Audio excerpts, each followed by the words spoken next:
Hey everyone, welcome back to Genai's Anime News. Let's kick things off with some huge news for Bleach fans. And trust me, this one's worth getting hyped about. According to Anime News Network, the first 3 episodes of Bleach Thousand-Year Blood War, The Calamity are getting an early theatrical screening in US cinemas from June 25th through June 29th. That's right. You'll be able to catch the opening episodes of the final arc's newest part on the big screen before the regular TV premiere in July. And the best part? Both subbed and dubbed versions will be available, so no matter how you like your Bleach, you're covered. This is a massive deal for fans who've been waiting to see the Thousand-Year Blood War saga reach its conclusion. If you've been following this arc, you already know the animation quality has been absolutely stunning, and seeing it in a theater environment is going to be something else entirely. Definitely mark your calendars for late June. This is one you won't want to miss on a small screen. Okay, this next story had me doing a double take, because it is genuinely wild. Anime News Network is reporting that Sony Pictures is producing an animated film based on the beloved From Software game Bloodborne. Now here's the twist that nobody saw coming. Popular YouTuber jacksepticeye is actually co-producing the project. That's right. One of the internet's most recognizable gaming personalities is helping bring the gothic, nightmare-fuel world of Yharnam to the animated screen. For anyone who hasn't played Bloodborne, it's a dark action RPG set in a Victorian-era city, plagued by horrific monsters and cosmic horrors. Honestly, perfect material for an animated film. Details are still pretty limited at this stage, but just the combination of Sony Pictures resources, the rich lore of a From Software title, and jacksepticeye's passion for the game makes this a project worth watching very closely. This is part of a growing trend of beloved video games getting the animation treatment, and if done right, a Bloodborne film could be absolutely spectacular. We'll keep you updated as more details roll in. Slime fans, we've got a bit of a bummer update for you. Anime News Network has reported that the May 1st broadcast of That Time I Got Reincarnated as a Slime Season 4 has been canceled due to scheduling reasons.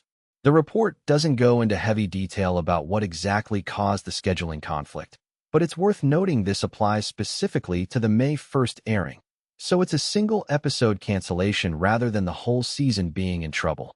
That said, it's always a little frustrating when you're locked in and ready for your weekly dose of Rimuru and the gang, only to find out you'll have to wait a bit longer.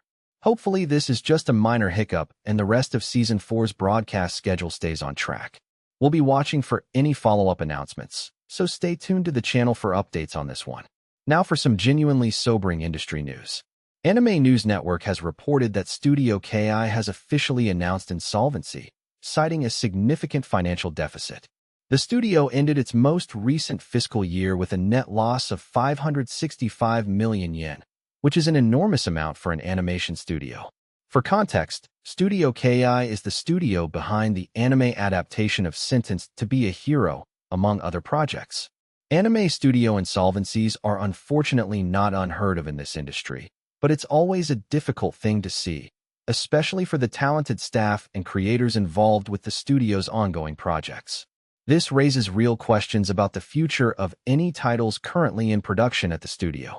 The anime industry has been dealing with production cost pressures for some time now, and Studio KI's situation is a stark reminder of how challenging the business side of animation can be. Our thoughts go out to everyone at the studio during this difficult time. We'll follow this story as it develops. Alright, let's shift to some seriously impressive box office news. As reported by Anime News Network, the latest Detective Conan film, Fallen Angel of the Highway, has absolutely shattered the franchise's own opening weekend record. In just its first 3 days, the film sold over 2.3 million tickets and raked in more than 3.5 billion yen. To put that into perspective, that number broke the record set by last year's Detective Conan, One-Eyed Flashback, which was already a massive hit.